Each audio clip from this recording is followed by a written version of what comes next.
What is this? What's going on? I finished my schedule and came back home as usual. The usual morning, the usual path, my usual pair of shoes. But the state of our house was not usual, and I was at a loss for words. There were fire trucks and ambulances around the house, with a crowd of people gathered. And at the center of everyone's gaze was our house, blackened by fire. It's a fire. It seems there were people inside the house. This is terrible. Oh no, it's become a serious situation, huh? I could hear such voices from the gathered neighbors. In an instant, I felt the blood drain from my body. What about my daughter, my husband, and my mother-in-law? Their faces flashed through my mind. My whole body started trembling uncontrollably. Just as I was about to try entering the sealed-off house, my phone in my pocket rang. I am Kara, a housewife. 3 years ago, my father-in-law passed away, and since last year, my husband Daniel, our 5-year-old daughter Emily, and I have been living with my mother-in-law in my husband's hometown. My mother-in-law is kind to my daughter, but our relationship is not that great.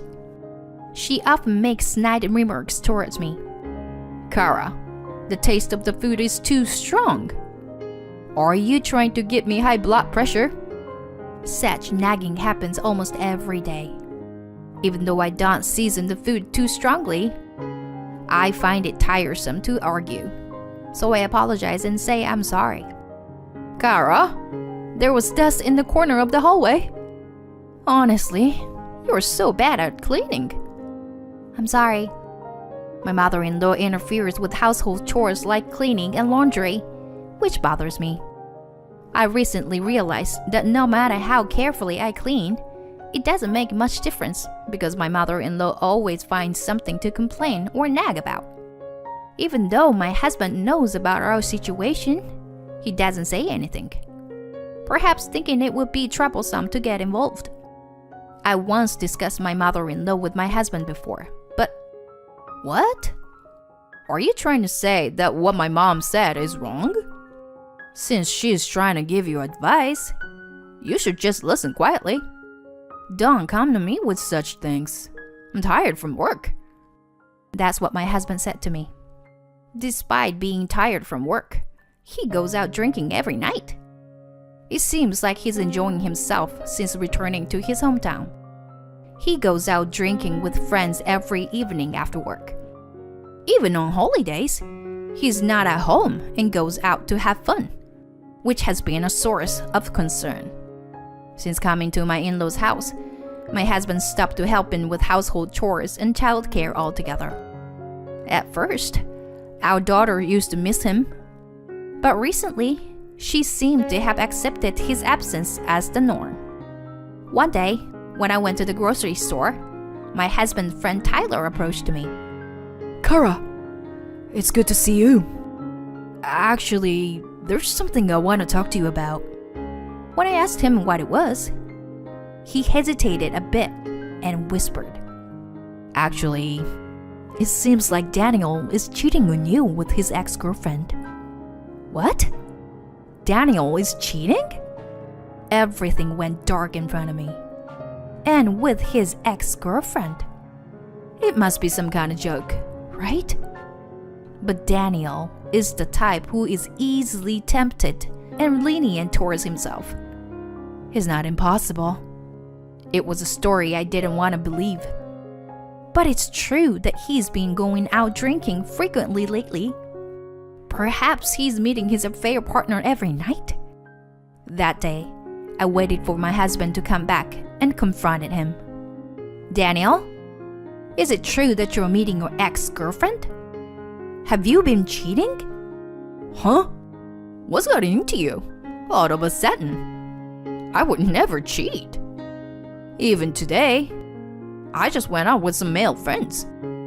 But today, I met Tyler at the grocery store, and he told me that you're cheating. Then my husband immediately denied it. Tyler? That guy has always been a liar. You don't have to believe him. I couldn't erase the suspicion in my mind and continued. Really? But since we came here, you've been going out drinking all the time. Even on holidays. You go to the gym or fishing, right? That's because I'm meeting friends or attending work-related events. Stop being so persistent. My husband was determined to stick to his denial. But I could tell he was visibly shaken when I asked him directly about the affair. At the moment, I backed down. But from then on, I tried to find evidence of the affair around my husband. I couldn't access my husband's smartphone because it was locked. However, when I checked his jacket while he was away for work, I found a receipt from a luxurious hotel. The date matched the day he said he went on drinking with his male friends. My suspicion turned into certainty of his infidelity. To think he was really cheating. Cheating? Kara, what are you talking about? My mother-in-law had come into the room without me noticing and overheard my murmurs. Well, it's just that... I'm sorry, but it seems like Daniel is having an affair. What? What nonsense! Daniel is cheating? There's no way he could do something like that. He also said it's a misunderstanding.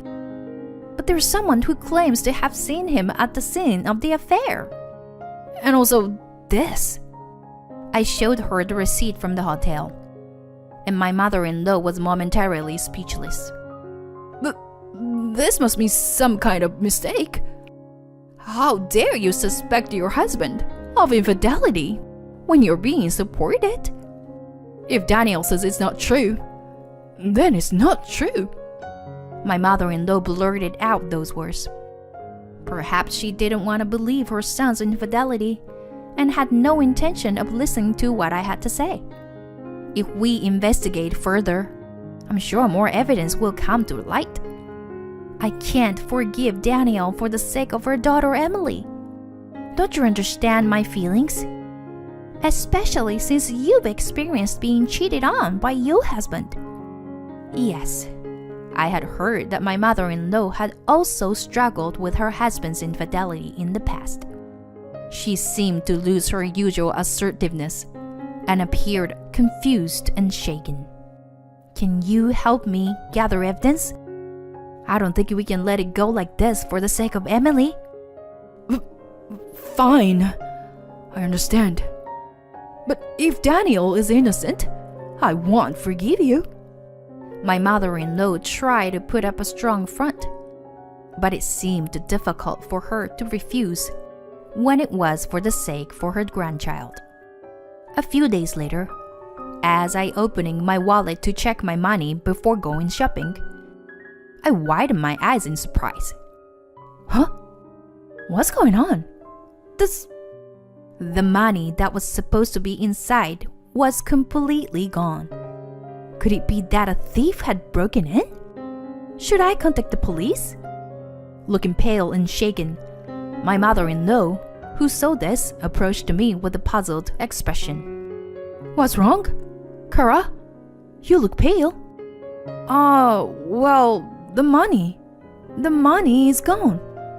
Seeing me panicking and contemplating whether to report it to the police, my mother-in-law stopped me. The last time I used my wallet was 2 days ago. Since then, I had kept it in the room, and my mother-in-law also pointed out that she had been mostly at home during that time. So it was unlikely that thief or anyone else could have entered. If that's the case, then who? Could it be Daniel? I don't want to believe it, but it's possible. I heard him complaining about not having enough pocket money a while ago. I can't believe it. I couldn't hide my shock at the thought that my husband had stolen money from our family. Furthermore, my mother-in-law showed me a photo on the table, and I couldn't believe my eyes. Is this... I happened to see it after you told me about Daniel's affair. The girl in the photo is definitely the girl he dated in high school. There's no mistake. In the photo, my husband and the woman were walking arm in arm, appearing close. So, this was his ex-girlfriend and his affair partner. She had long black hair, just like mine.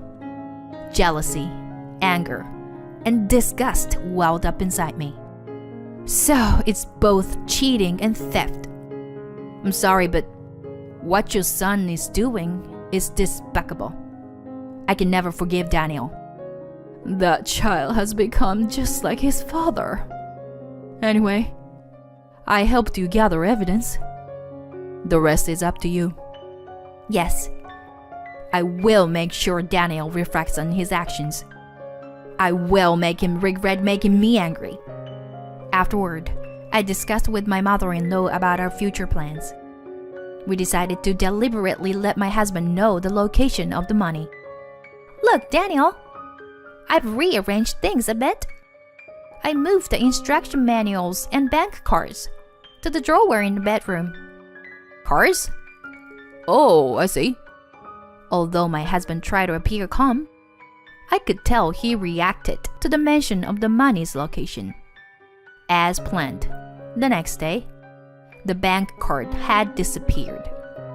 That night, as soon as my husband came home, he confronted me. Hey, what is this about? What are you talking about? When I acted ignorant, my husband's face turned red and he shouted at me. He had the bank card in his hand. There was no money in this bank card at all. Thanks to you, I was embarrassed. That bank card was just recently created, so there's no deposit in it yet. What? I made a fool of myself in front of her. Besides, that bank card is mine, so you can't withdraw from it. And why do you have it? Why did you need the card? Who is her that you mentioned? Oh, well... Being bombarded with questions, my husband must have realized his slip of the tongue. He looked startled, fell silent, and glared at me intensely, frustrated at having been tricked. Muttering something under his breath, he locked himself in the room. A few days later, my husband said he was going out with my mother-in-law and our daughter. Since I had other plans, I was getting ready to go out alone without worrying about it. Then, my husband hurried me. Hurry up! It's disrespectful to be late to an appointment. What? I don't want to hear that from you, who doesn't even keep promises. I stared at my husband, who was acting strangely. He kept urging me while avoiding eye contact. In any case, he seemed eager for me to leave quickly. Aren't you leaving as well? Get ready yourself. Ready? Oh, I'm all set. I just need to leave. He seemed strangely excited. As I wondered about my husband's behavior, I left the house first. A few hours later, I would come to know the meaning behind my husband's action. As I was walking home after finishing my errands, the surroundings seemed unusually chaotic. What's going on? Is there a festival today or something? As I thought that, the voices from people around me reached my ears. It's the house at the end of the street. I've never seen it in such a terrible state. Huh? The house at the end of the street? That's our house. My heart started racing. I hurried home, and the crowd around me seemed to be growing even larger. There were people inside. They seemed to have been caught up in it. Those words from the people around me made me feel breathless. Emily, my husband, my mother-in-law, are they all safe? A smell of burnt filled the air. Please let this bad feeling be wrong. Finally, when I arrived home, the house was completely burned and charred. What is this? What's happening? I was stunned by the sight in front of me. Are they all safe? Everyone, are they safe? I tried to forcefully pass under the no-entry rope, but people around me stopped me. But I couldn't hear their attempts to calm me down at all. All that was in my mind was my family. Maybe they're already... Just as I was considering that possibility, my phone rang. It was from my mother-in-law. Is she alive? I answered the call in a hurry. Kara, are you okay? I heard you were seriously injured in a fire. Are you okay? Huh? I've been out this whole time though. Wait, are you okay? Huh? What do you mean?